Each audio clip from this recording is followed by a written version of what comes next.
Welcome to Bold Predictions, Bold Flavors, Week 8. I am here with Dirty. How's it going, man?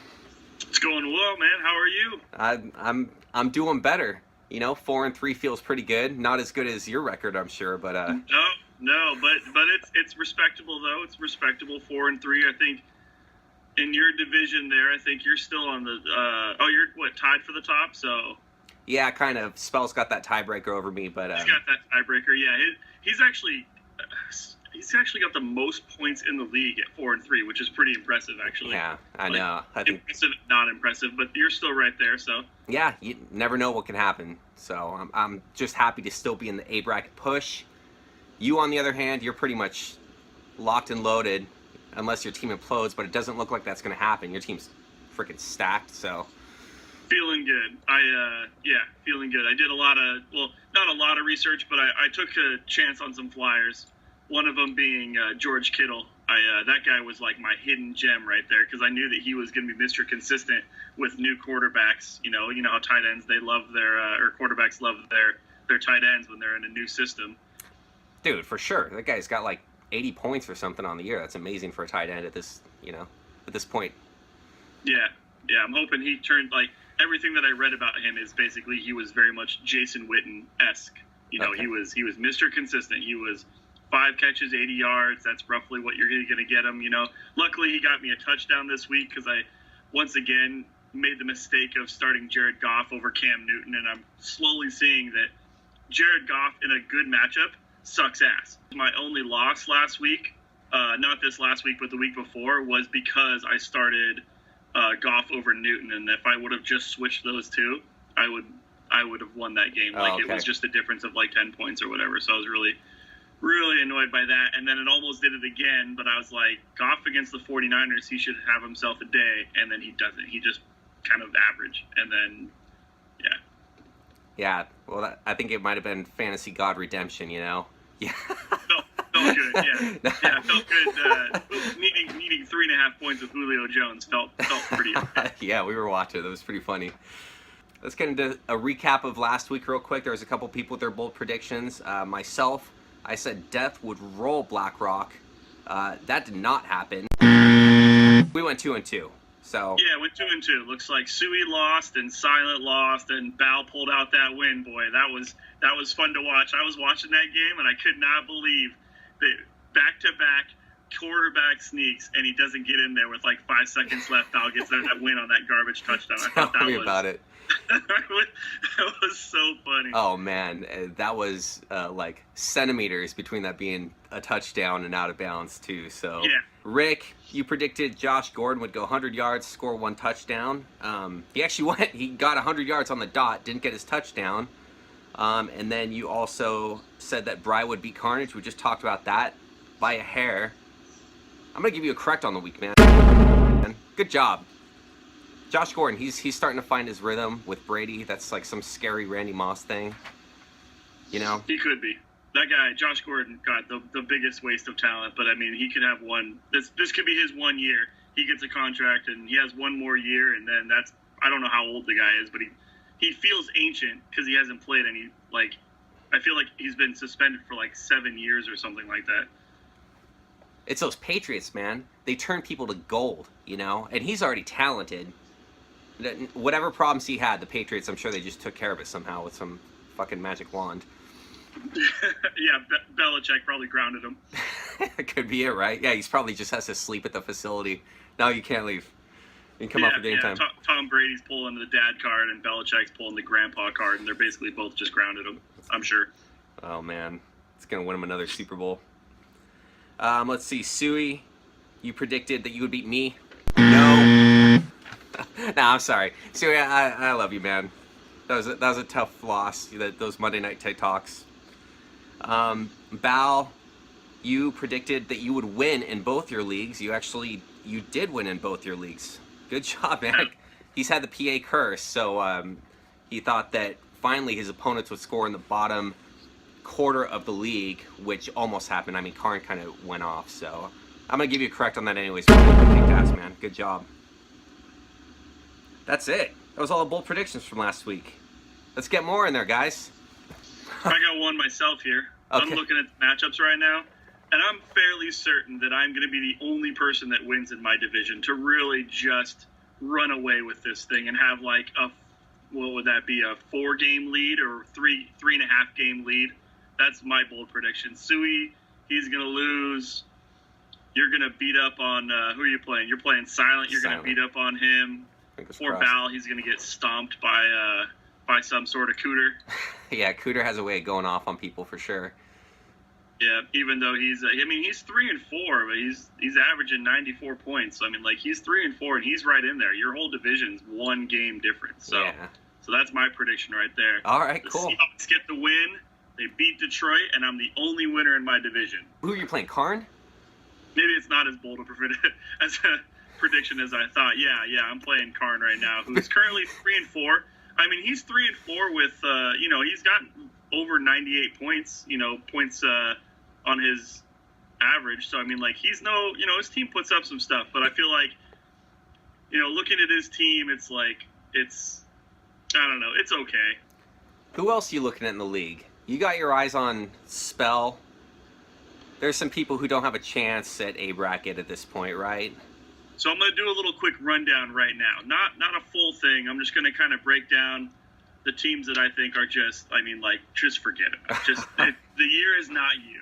All right. So a couple of the teams that I'm looking at right now, Skunk, we go way back, man.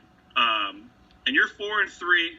You're 4-3, so that's not terrible. But your team is just it is beat up. Like, I mean, James, outside of James Conner, like, your team does not look like that's going anywhere. Your tight ends, gross. Tyreek Hill's had like 2 good games, and that's half his points right there. And James Winston is just garbage. Like, I'm real sorry about that. And who else do I got here? Who else was I looking at? Oh, God, Silent. Oh, God, man, I'm so sorry. Your team is just hot fire. Like, it is garbage. I sent you a trade. You're probably not going to do it anyway. I know that you need everything, but I mean, like, your only starting running back is Alfred Blue, and he is not worth a bench for the most part. The guy's got 37 points. Like, Marshawn Lynch is done. Much as I hate to say it personally, love me some Marshawn Lynch. Your best quarterback is Stafford. Like, the guy is garbage. And you got AJ Green and a bunch of nothing. So, I mean, like, you could do some trading, but just look to next year. Don't even bother looking at the rest of this year. And then wait lastly, up. I want to piggyback on that because I know you're not the only one who's sending that guy trade offers, and I got to the point where I had to text him to see what the hell he was sitting on because he wasn't responding to it. He just doesn't want to trade. He's afraid. You're afraid that if you trade, you're going to get a bad cut of the deal. But here's the deal, dude. Your team is bad. You need to make it better, and that's the only way it's going to happen. You can't find your golden ticket off the waiver wires. That's like 1 in 100, dude.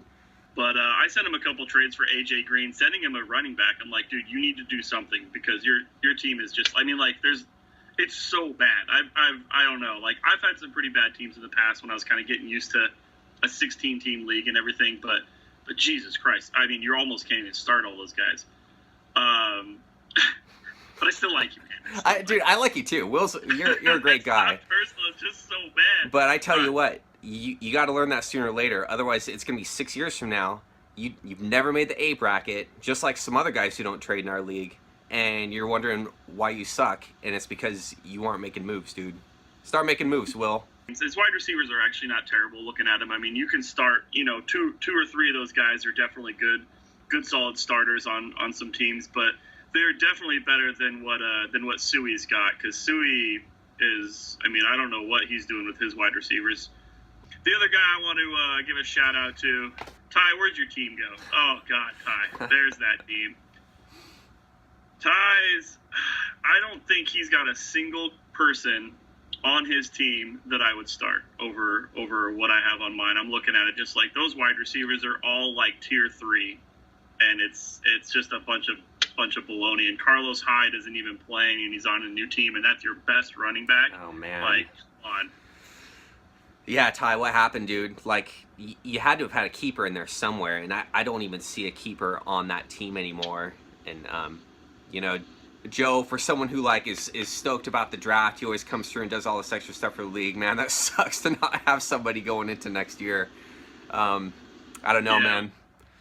I guess Jay Ajayi, like, I mean, I don't even know if he's really a top 10 running back. And that's the worst part, too, is, like, not having, like, a top, 5-player position player is just, like, if that's your keeper, then that's real tough. Well, those are the bottom feeders. Is there anyone up at the top who's standing in your way right now? You got Rick. Oh yeah, there's some good teams out there. There are some good teams. I'll go ahead and give myself a quick shout out. I like my team a lot. One of the other teams I really like too is Thorin. Man, I still think that he's got a pretty good team. When Melvin Gordon comes back, the buys will be over, and then he'll just start those two guys. And then lastly here, to miss the Poison Vank Katana homeboy himself. Somehow, looking at his team, 5-2 is interesting. He was one of those guys that he made that trade for Bell, which I still think will pan out, but it was lasting, right? Surviving without him because he gave a lot to get him. And dude, he did it. Like, he pulled it off, man. I mean, there might be like 1 or 2 more weeks for you. Jordan Howard and DeAndre Hopkins for Bell and Cooper. Like, I just look at that, and I showed my friends too, because I'm in a couple other leagues of guys that I've known for a super long time, and I'm just showing them this, and I mean, like, that is such a flyer. Like, if Bell, and every report I've ever heard says Bell is not coming back, they ain't gonna trade him, they ain't gonna, like, why would you start him? I mean, even as good as he is, the amount of complaining he's done, and the running back, whatever James, whatever his name is, yeah, that's James playing Conner. right now, it's just kicking ass. Like, that trade, man, I don't know that. And it was in my division too. I'm like, dude, you're strengthening my division. Like, I can't have that. Yeah, I hear you. That was twice the pain. Twice the pain. Yeah, getting Suey in that division, man.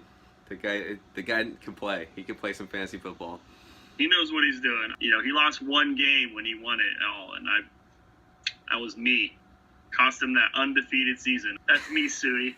There's a new champion in this division. All right, you're done. That's it. Sorry, buddy. You can trade all you want. You ain't finding gold anymore. There it is. The smack comes out. Well, I'm holding up a small bottle of absinthe. That's my bold flavor for this week. Oh, God. And I got something for you, too. So I got, I serve beer at the game store here. So I got something that I've been hooked on for a while lately. So I'm going to go grab that, and I'm going to show that off. Sweet. All right. I got 2 things. Ugh.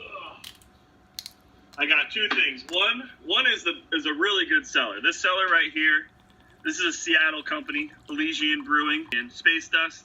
This is good stuff right here. This Space Dust is real good stuff. This is probably one of the best sellers of the store. This bad boy right here is not messing around.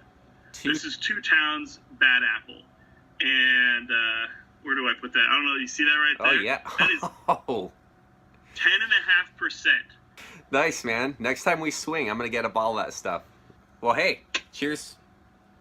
Cheers, everybody. Yep. Thanks for watching the video. And Mick, thanks for sending me an email to get this set up here. Oh, no, and, man. Dude, I'm ready to talk some shit anytime, guys. I'm 6-1. I'm feeling real good. Like, I got all sorts of stuff to say. So, here's to you. Nice, man. Good to be top of the mountain.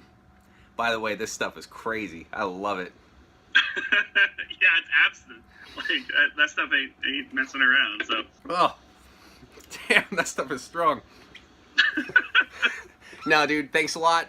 Dirty, I seriously appreciate it. You reached out to me to get back and do this recording, so, yeah, man. Good luck this week. Cool. Hope you kick some ass. Everybody else, have a great week, okay?